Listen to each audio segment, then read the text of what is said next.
Mes amis, frères et sœurs, je vous salue dans le nom de Jésus-Christ. C'est important de le dire et de ne pas rester neutre. Nous, les chrétiens, à l'heure actuelle, eh bien, le danger qui nous guette, c'est de rester neutre. Je ne dis rien, je ne vois rien, je n'entends rien. Je loue Dieu, c'est tout. Vous connaissez cet ensemble de 3 statues.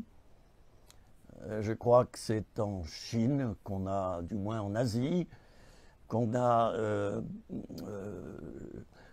choisi cette représentation de 3 singes. 3 singes. Il y en a un qui se bouche les oreilles, l'autre à côté se voile les yeux, et l'autre met sa main sur sa bouche.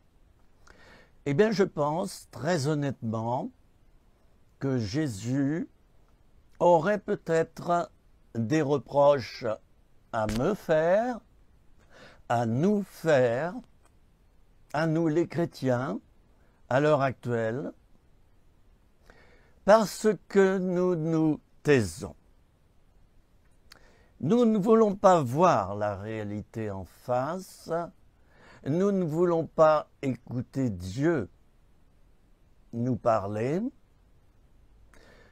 Alors c'est difficile pour Dieu de nous utiliser, parce que si nous sommes sourds, aveugles et muets, et que nous sommes le corps de Christ, la Bible le dit, l'apôtre Paul en parle, nous sommes son corps, Jésus est la tête, et nous sommes le corps.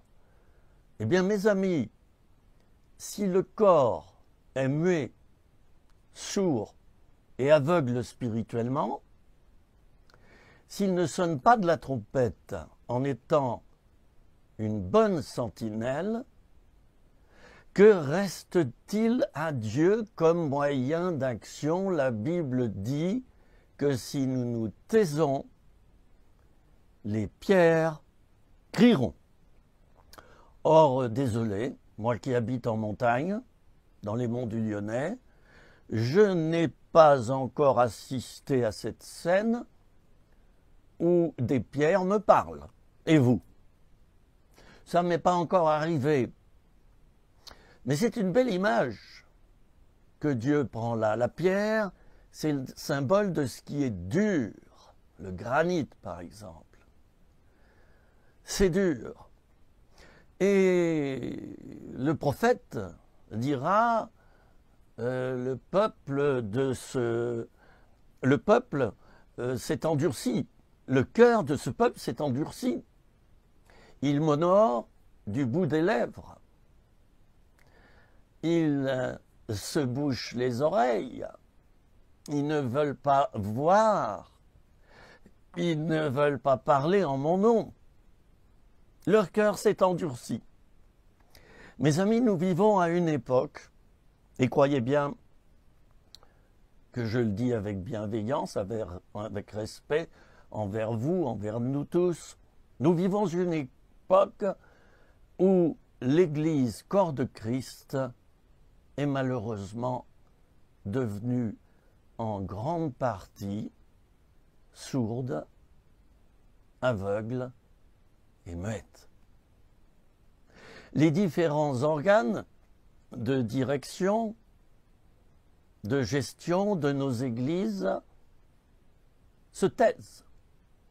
Ainsi, nous avons vu en France le délai de l'avortement, le délai pendant lequel nous pouvons provoquer un avortement, eh bien ce délai a été prolongé de 2 semaines dans l'indifférence la plus totale. Les députés, endormis dans leur conscience, ont voté pour cette loi. J'aurais envie de leur dire à chacun, en particulier, monsieur le député, si ça avait été vous qui étiez dans le ventre de votre maman et qu'entre l'âge de 8 et 10 semaines, voire davantage, dans d'autres pays, on avait supprimé votre vie dans le ventre de votre maman. Vous ne siégeriez pas alors comme député, vous qui avez voté cette loi de prolongation du délai de 2 semaines supplémentaires. Si vous aviez été ce petit garçon ou cette petite fille, ce petit bébé tendre, innocent, magnifique, tout potelé dans le ventre de votre maman, car la vie commence à la conception, dois-je le rappeler, c'est du bon sens. De même que le grain dans le grenier du paysan, du cultivateur, il est vivant. On a retrouvé dans les pyramides d'Égypte des grains de blé datant de 4000 ans en arrière. Et on les a plantés, le blé a poussé et il a donné du grain. L'épi s'est formé. Mais c'est manifeste, la vie commence dès la conception. De même que lorsque je commence un acte, lorsque je commets un acte, cet acte devient valide à partir de son commencement. Cela coule de source, c'est absolument évident. Messieurs les députés, vous avez préféré éluder la question et ne pas introduire d'éthique, de morale et de bon sens dans votre vote. Alors je viens de citer cet événement, je pourrais en citer chaque mois un différent. Et oui, des lois iniques passent à la vitesse grand V dans le désintérêt total des Français, des populations qui ferment leurs yeux, se bouchent les oreilles et sont muets. Cela devient grave lorsque ce sont les chrétiens, les serviteurs et les servantes de Dieu, les pasteurs, les ministères, qui se taisent. Moi qui suis dans le réseau social Facebook, que j'aime bien, malgré ses imperfections, et quel est le réseau qui n'en a pas? Eh bien, mais moi qui suis dans ce réseau, je n'ai pas vu défiler d'articles, de fédérations d'églises, d'associations chrétiennes qui protestent contre cette loi. Alors je vous donne cet exemple, non pas pour juger le peuple de Dieu, non pas pour l'humilier, l'inférioriser, mais pour lancer une alerte, car voyez-vous, je suis un lanceur d'alerte. Je suis une sentinelle qui veille. Je suis un garde. Et le but d'un garde, le but d'une sentinelle, c'est précisément de voir, d'entendre et de prévenir. Une sentinelle qui voit et qui entend quelque chose et qui ne prévient pas n'est pas une sentinelle utile et fonctionnelle. Mes amis, c'était un peu mon introduction. Maintenant, là, et puis je vais aller plus loin. J'ai choisi comme méditation pour nous quelques versets, plus précisément 2 versets, qui sont des paroles de Jésus lui-même et qui sont rapportés par Matthieu, l'apôtre, l'évangéliste, le disciple Matthieu. Chapitre 11, prenez votre Bible, et j'espère que vous en avez une, j'espère pour vous, pas pour moi, mais pour vous, et j'espère que vous la lisez chaque jour, n'est-ce pas? Évangile de Matthieu, chapitre 11, les amis. Chapitre 11, à la fin de ce chapitre, totalement à la fin. Versets 28 et 29. Oh, vous allez voir, cette méditation va être intéressante. je vais dépasser le stade des généralités pour rentrer dans le vif du sujet et décortiquer les paroles de Jésus. Venez à moi, versets 28 à 30. Venez à moi, vous tous qui êtes fatigués et chargés, et je vous donnerai du repos. Prenez mon joug sur vous et recevez mes instructions, car je suis doux et humble de cœur. Et vous trouverez du repos pour vos âmes, car mon joug est doux et mon fardeau est léger.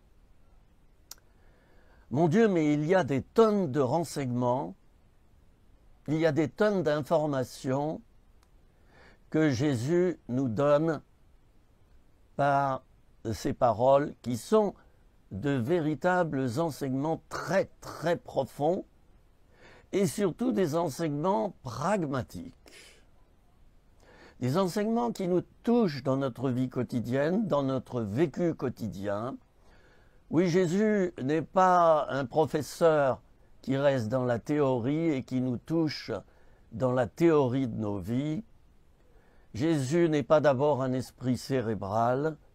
Jésus est un maître qui rentre dans le vécu de ses disciples, de ses sujets.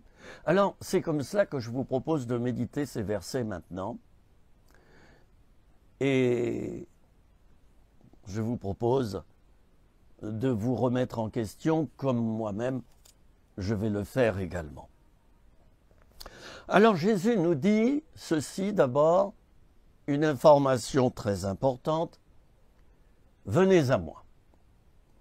Tout le monde ne vient pas à Jésus.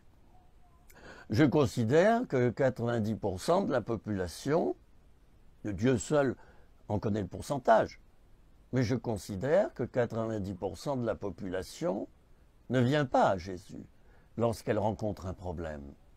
Lorsqu'une nation rencontre des problèmes en ce moment, nous sommes en guerre. Seuls les croyants, les chrétiens, prient, mais les autres non. Et là, je n'accuse personne. Il se trouve que c'est comme ça. Je décris une réalité. Venez à moi. Alors, voilà un conseil de Jésus et qui nous dit de venir à lui, de ne pas nous priver de venir à lui. Et ça, c'est important. Je dirais que c'est le premier acte. Venez à moi, vous tous.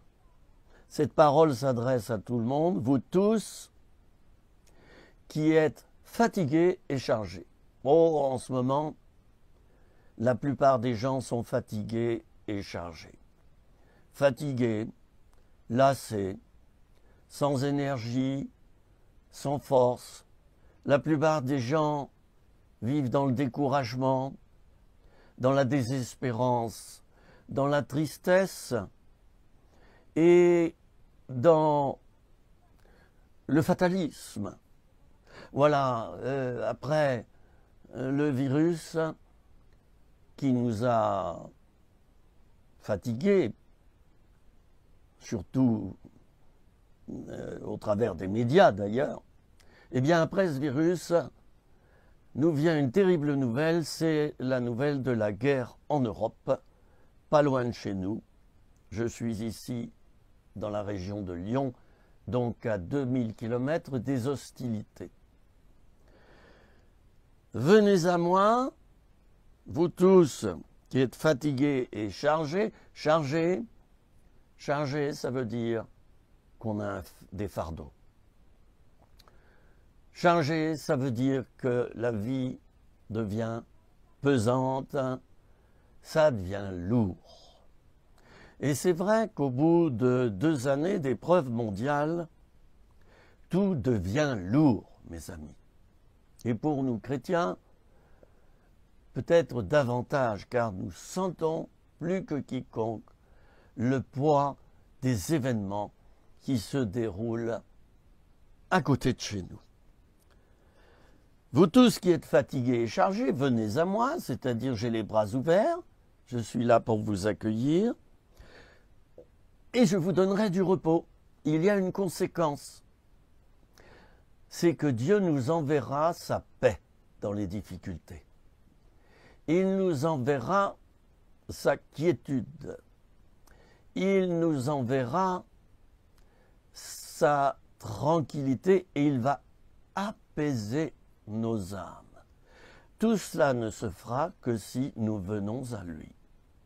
Si nous ne venons pas à lui au travers de la prière, au travers du recueillement et d'un esprit méditatif, nous ne trouverons pas la paix. C'est simple et c'est comme ça. Prenez mon joug sur vous et recevez mes instructions. J'avais dit tout à l'heure, premier acte. Le premier acte, c'est de venir à Jésus. C'est la première action que nous avons à faire. Le deuxième et le troisième acte, selon ce que Jésus nous enseigne maintenant, c'est de prendre le joug de Jésus sur nous, le joug de Dieu sur nous. Je vais expliquer ce que ça signifie, parce qu'il y a une signification très importante. Troisième action, recevez mes instructions. Recevez mes instructions. Trois actions successives sans lesquelles nous ne vivrons pas dans le repos. Nous ne trouverons pas le repos. Jésus, et il fait bien, nous précise qu'il est doux et humble de cœur. Et donc nous n'avons pas à craindre. Mais oui, l'amour parfait bannit la crainte. Certains chrétiens ont une image de Dieu qui est celle peut-être de leur propre papa sur la terre, un père lointain, insensible, dur, voire cruel, injuste, un père orgueilleux qui n'a pas de cœur. Je suis profondément désolé pour toi, mon ami, si tu as eu un père de cette nature. Eh bien, Jésus veut détruire cette mauvaise image du Père en nous, et il précise, et il fait bien, que lui, il est doux et il est humble de cœur. La douceur caractérise son identité et l'humilité caractérise son comportement.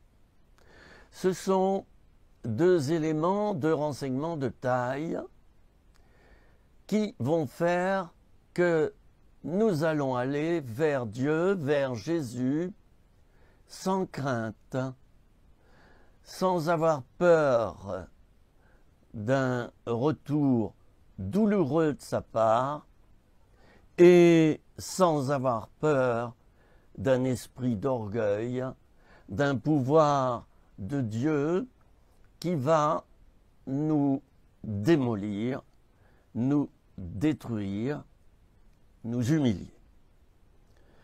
Vous trouverez du repos pour vos âmes, dit Jésus, une deuxième fois. Une deuxième fois. Si vous faites ce que je viens de vous dire, venir à moi, prendre mon joug sur vous et recevoir mes instructions, vous trouverez du repos pour vos âmes. Pas avant. Et c'est vrai que de nos jours, tous ceux et celles qui ne font pas cela sont angoissés, sont mal dans leur peau, sont agressifs et ont tendance à faire un transfert de leurs problèmes sur les autres. Bien. Mon joug est doux, mon fardeau et léger, dira Jésus. 2 fois le mot douceur est utilisé dans ces 3 versets. Dans ces 2 versets ou 3 versets, oui, ce sont 3 versets finalement. 2 fois le terme de douceur est utilisé. Jésus l'utilise pour dire que lui, il est doux. Il va l'utiliser pour dire que le joug qu'il met sur nous est doux également. Ah, moi j'aime cette douceur et personnellement, je suis venu à Jésus il y a, écoutez, bientôt 50 ans, à cause de cette douceur, à cause de cet amour, à cause de ce respect que Jésus a mis sur moi, à cause de ce que Jésus m'a transmis de son identité. Je suis venu à lui et 50 ans plus tard, je ne regrette absolument rien, chers amis. Je vais rentrer dans le vif du sujet pour parler du joug tout d'abord. Qu'est-ce que c'est qu'un joug? Eh bien d'abord quelques petites données historiques. L'inventeur du joug, c'est Bousigès. C'était un législateur. Ce renseignement est de taille. Qu'est-ce que c'est qu'un joug? Eh bien c'est une pièce en bois qui est assez longue, suffisamment longue pour être placée, posée et adaptée sur le cou de 2 animaux afin qu'ils cheminent ensemble. 2 bœufs en l'occurrence, car le joug est une pièce de bois qu'on attache au joug des bœufs afin qu'ils conduisent un attelage. Et l'attelage, bien sûr, il est là pour tracer des sillons, pour creuser la terre avant de l'ensemencer. Autrement dit, le joug est un symbole d'unité, il est un symbole d'action constructive. Grâce à ce joug, les 2 bœufs vont rester ensemble et vont tirer la charrue pour tirer vous le savez, des sillons, pour tracer des sillons qui, eh bien oui, devront être droits. Devront être droits. Alors pour que ces sillons soient droits, que fait-on? On va installer sous le joug 2 bœufs dont l'un est un bœuf ancien en âge, qui connaît déjà par quel processus il devra tirer l'attelage. Alors ce bœuf qui est habitué à la chose, eh bien, il sait regarder le sillon, et en regardant le sillon qui est déjà tracé, il devient capable de tirer d'abord le bœuf qui est à côté de lui et de tirer la charrue de telle manière que le sillon supplémentaire soit droit et soit bien parallèle au sillon qu'il voit. Alors c'est intéressant tout cela. C'est vrai que le joug est lourd, mais le bœuf, ça ne l'inquiète pas davantage que cela, il est habitué. On pourrait penser que le joug, c'est un empêcheur de tourner en rond, et c'est le cas. Il empêche que les bœufs tournent en rond, ou du moins tracent des sillons qui ne sont pas rectilignes. Alors c'est vrai que le joug, dans un premier abord, eh bien c'est une charge supplémentaire sur le dos des bœufs. Mais attention, les bœufs s'habituent à cette charge, ils oublient d'ailleurs la présence du joug, et ils sont rendus capables de tirer des sillons droits, de tracer des sillons droits. La droiture du chrétien. Le chrétien qui obéit à la pensée de Dieu, qui obéit au côté rectiligne de la pensée de Dieu. Ça, c'est important. Ce joug, chers amis, c'est par un acte volontaire que nous allons le poser sur notre cou. Mais qui est à côté de nous? Puisque le joug a deux places. Je vous pose cette question.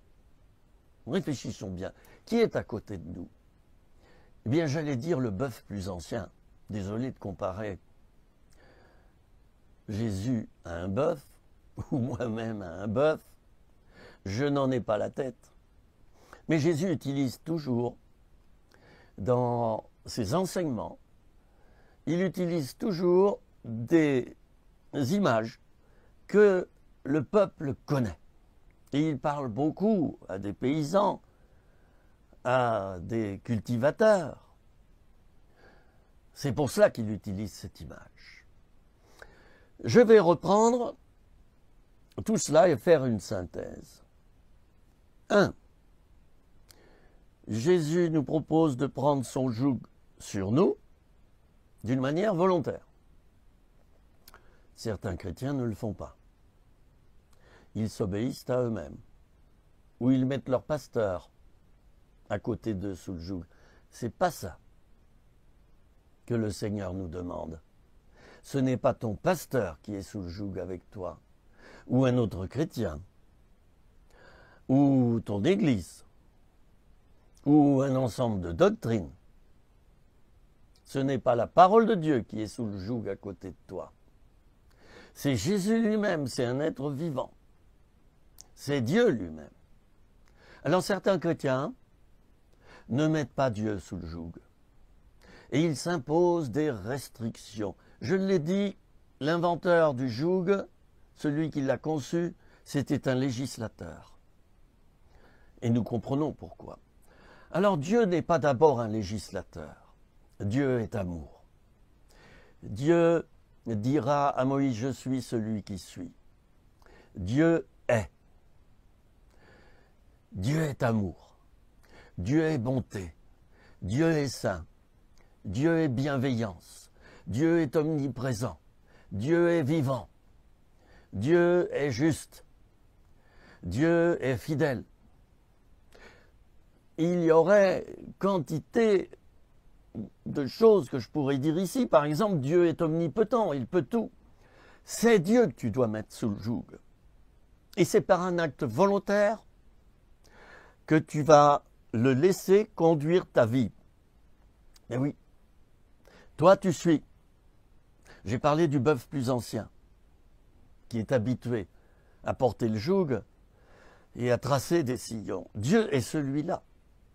C'est ton ancien. C'est celui qui sait faire, c'est celui qui saura conduire ta vie chrétienne selon sa pensée à lui. Alors, encore autre chose, si vous le voulez bien, et vous êtes patient, et je vous en remercie, nous allons parler maintenant du fardeau. Ben oui, parce que tirer une charrue, c'est tirer un fardeau. C'est lourd, une charrue. Essayez de la tirer à la main, vous n'y arriverez pas.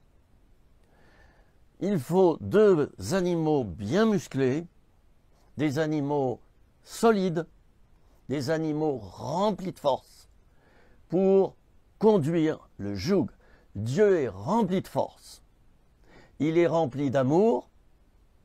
Il ne te conduira pas n'importe comment ou n'importe où.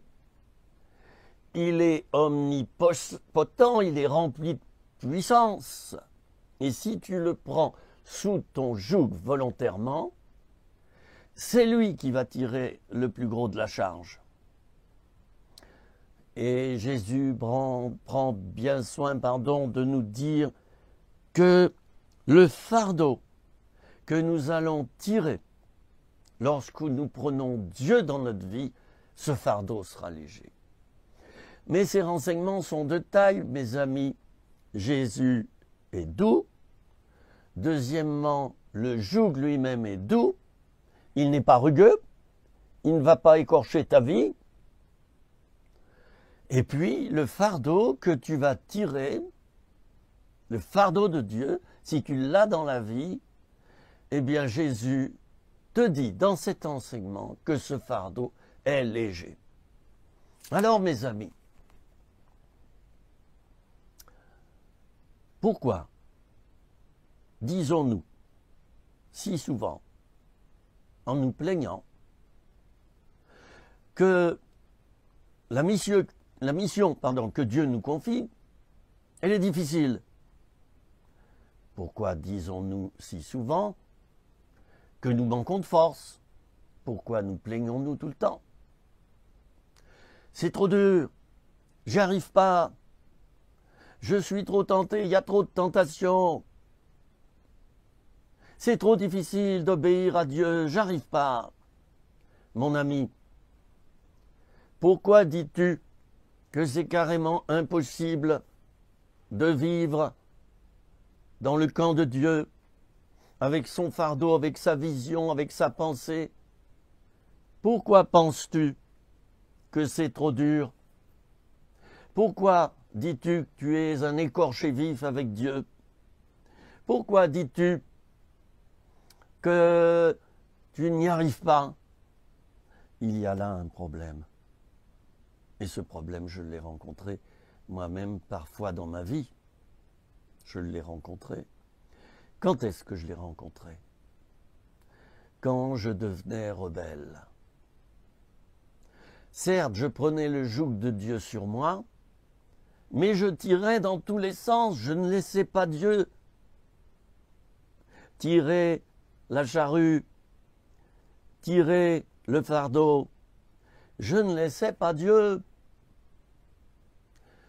J'essayais par mes propres forces de tirer le fardeau, de tirer la charrue. J'essayais par mes propres forces, j'essayais de tirer la charrue dans la direction que je voulais moi. J'essayais de tirer la charrue de manière qu'elle fonctionne comme je veux moi, dans la direction que je veux, et au travers des moyens que je m'imposais à moi. C'était de ma faute, je parle de moi. Et peut-être es-tu dans ce cas, mon ami. Je parle de moi, là. Quand je n'obéis pas à Dieu, quand je ne me place pas sous le joug, Jésus a dit, si quelqu'un veut me suivre, qu'il renonce à lui-même, qu'il prenne chaque jour sa croix. Et là, il sera rendu capable de me suivre. Nous avons là un deuxième type d'enseignement de la part de Jésus. Il nous dit de venir à lui, et pas à nous d'abord. Il nous dit de prendre son joug sur nous. Certains chrétiens ne le font pas. Et il nous dit, ceci, c'est de tirer son fardeau à lui, de nous inquiéter davantage de son fardeau, de sa vision, que de notre fardeau et de notre vision à nous. Mes amis, il est nécessaire que nous rentrions dans la repentance. Je me parle à moi d'abord. Il est nécessaire que je me repente pour toutes les fois où je n'ai pas pris mon joug, où je n'ai pas pris le joug de Dieu sur moi, où je n'ai pas tiré le fardeau avec la force de Dieu. Il m'appartient de me repentir pour toutes les fois où, m'étant mis sous le joug de Jésus lui-même, je me suis démené par mes propres forces de gauche et de droite. J'ai tiré dans tous les sens.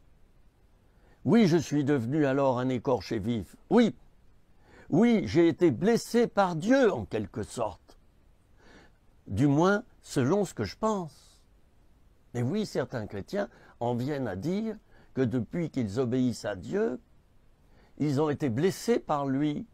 Moi, je comprends Usa dans l'Ancien Testament, qui n'était pas lévite, je le rappelle, et qui, voyant l'arche de Dieu qui allait basculer et tomber, a mis sa main et a cherché à redresser l'arche alors que ce n'était pas du tout sa fonction. Il n'était pas du tout destiné à cela, c'était un lévite qui devait le faire. Mais où étaient donc les lévites, chers amis? Où étaient donc les lévites à cet instant précis? Ils auraient dû être autour de l'arche pour assurer sa sécurité. Ben, ils étaient peut-être ailleurs, comme nous quelquefois. Ailleurs, ayant d'autres intérêts, une autre vision que celle de défendre les choses de Dieu. Usa, ensuite, est mort. Il est mort à cause de son acte. Et voyez-vous, quand nous, chrétiens, nous ne nous plaçons pas sous le joug de Dieu, lorsque nous ne tirons pas le fardeau de Dieu lui-même, mais notre fardeau à nous, notre vision spirituelle à nous, car là je parle de choses spirituelles, lorsque nous rentrons dans une vision spirituelle qui n'est pas celle de Dieu,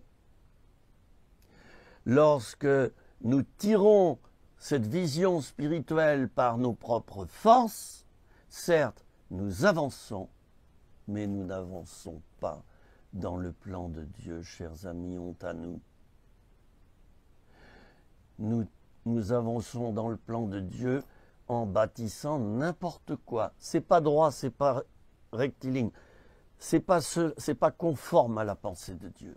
Vous me comprenez? C'est conforme peut-être à ton église. C'est conforme peut-être à l'enseignement d'un pasteur.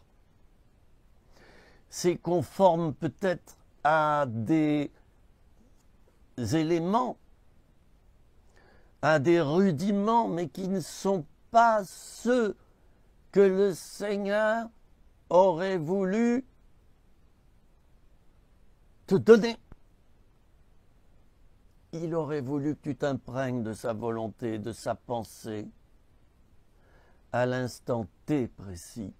Mais toi, tu as préféré t'imprégner d'autre chose. Certes, cette autre chose est spirituelle, mais elle n'est pas selon la pensée de Dieu. Je ne vais plus être long maintenant, mais je le dis et je le répète et je le redirai des milliers de fois. Nous vivons à une époque où si les chrétiens ne s'imprègnent pas de la pensée de Dieu, ne marchent pas par l'Esprit de Dieu exactement comme l'Esprit veut les mouvoir, nous vivons à une époque où si nous ne faisons pas comme cela, nous n'arriverons pas à suivre Jésus. Nous allons tomber dans des pièges, dans des tentations horribles. Nous allons faillir dans le ministère. Nous allons tomber, chers amis. La puissance de Satan de nos jours est tellement forte, et je ne le glorifie pas en disant cela. Je décris simplement la réalité.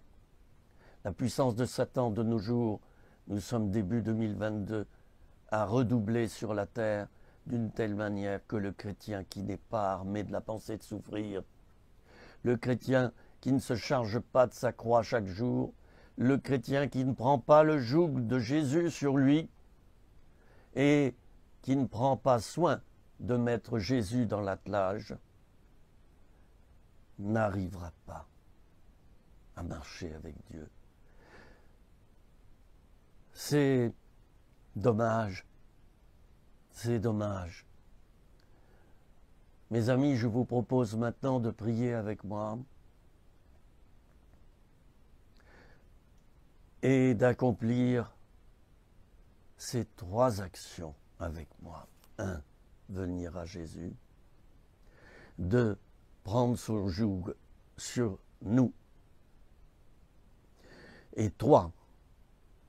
Tirer le fardeau de Dieu la vision de Dieu, en sachant que plus un char est en mouvement, plus ce qu'il tire devient léger. Mais oui, c'est la loi de quoi? Ben, c'est la loi de la gravité. Hein? Je regarde dans ma Bible pour dire que oui, plus une voiture va vite, je regarde dans mes notes en fait, plus une voiture va vite, plus elle devient légère, elle ne pèse que quelques kilos lorsqu'elle est en mouvement. C'est la même chose lorsqu'on conduit une charrue. Plus on va lentement, plus ce sera difficile de creuser des sillons. Et plus on va à la bonne vitesse, et plus ça deviendra facile. Mon ami, nous allons prier. Je vais prier pour toi maintenant, pour que le fardeau qui est si pesant dans ta vie devienne léger. Je vais prier pour toi, pour que tu sois rendu capable d'être totalement imprégné de la pensée de Dieu et de lui obéir à cette pensée. Je vais prier pour toi pour que tu prennes vraiment Jésus avec toi sous le joug et non pas des rudiments fustiles spirituels. Je vais prier pour toi pour que tu acquières la bonne vitesse lorsque tu marches par l'Esprit. Dans la vision d'Ézéchiel et de certains prophètes, il y a des chars. Ça revient souvent dans la parole de Dieu. Des chars qui avancent. Quel est ton char? Est-ce celui de Jésus-Christ lui-même? Prions, chers amis, et revêtons-nous de la douceur de Dieu. Amen. Seigneur,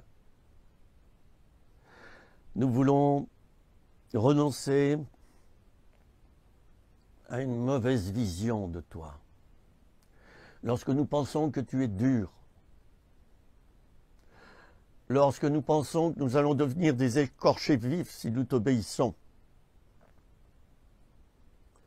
lorsque, comme le serviteur qui avait reçu un talent et qui l'avait enterré dans la terre, a fait ce reproche qui lui a valu d'être rejeté, il a dit à son maître, « Je savais que tu es un maître dur, exigeant, et je suis allé cacher mon talent dans la terre. »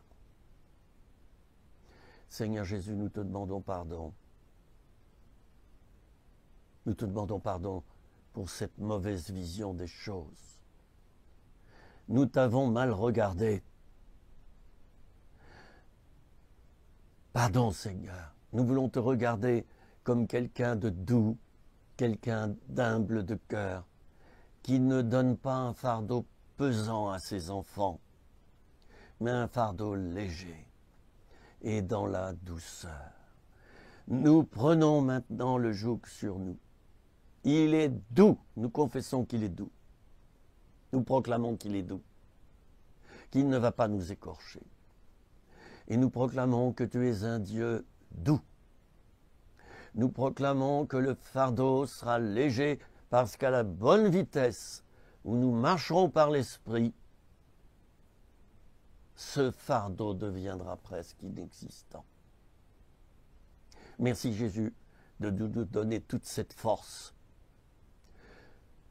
dans les actions de notre vie de tous les jours. Bénis-nous. Donne-nous ta force, Seigneur. Amen. Mon ami, je prie en cet instant que tes liens tombent. Les liens qui rendent ton fardeau pesant. Les liens qui ne viennent pas de Dieu et qui ne sont pas ceux du joug de Dieu. Que ces liens tombent maintenant en cet instant dans ta vie, mon frère, ma sœur. Que les liens tombent maintenant et que tu sois comme Lazare, un être ressuscité. Jésus a dit à ceux qui entouraient Lazare, qui venait de ressusciter, qui sortait du tombeau, déliez-le et laissez-le aller. Alors moi je te délie maintenant au nom de Jésus, par l'autorité seule de Jésus, par l'autorité que donne le Saint-Esprit. Maintenant je te délie de toute force de Satan qui t'enchaîne, que tes liens tombent en cet instant et que dans les lieux célestes, il y ait vraiment un chambardement. Amen. Mes amis, je vous prie de considérer que la planète Terre, qui a toujours été en guerre, perpétuellement,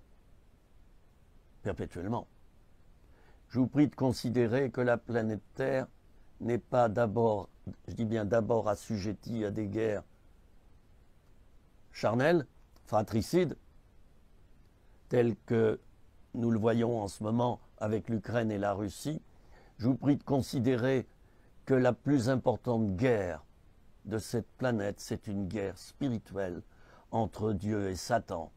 Notre mission à nous, si nous l'acceptons, elle est de rentrer dans la guerre de Dieu, celle où Dieu a déjà vaincu Satan, mais où il bouge encore et il est capable de nous égratigner. C'est pourquoi Éphésiens 6 nous dit de prendre les armes du combat spirituel. Je vous demande, amis chrétiens, de prendre vos armes spirituelles. Cela s'entend. Pas de violence, mais un combat spirituel au travers de la prière, de la proclamation, au travers de l'épée de l'esprit qui est la parole de Dieu. C'est dans ce combat spirituel que je vous demande de rentrer maintenant. Je vous dis à bientôt pour une nouvelle petite vidéo de Philippe. Vous me retrouvez bien sûr sur ma chaîne YouTube en tapant Philippe Ozonnet dans l'emplacement de l'URL et vous trouverez 150 vidéos de ce type. Vous en trouverez des très courtes de 5 ou 10 minutes et vous trouverez bien sûr ces enseignements de 45 minutes comme celui que vous venez d'écouter. Merci de m'avoir suivi et je prie pour que semaine après semaine vous receviez des grâces nouvelles et que vous ayez des délivrances. D'accord? C'est mon but au travers de ces vidéos. C'est pas de vous montrer ma trombine. Voilà. Allez, à bientôt, mes amis. À bientôt. Prenez de la force et prenez de la vitesse. Plus vous aurez de la vitesse, plus le fardeau sera léger. Mais attention, n'allez pas trop vite non plus, parce que là, vous allez faire que la charrue se retourne et c'est pas le but. À bientôt, mes amis.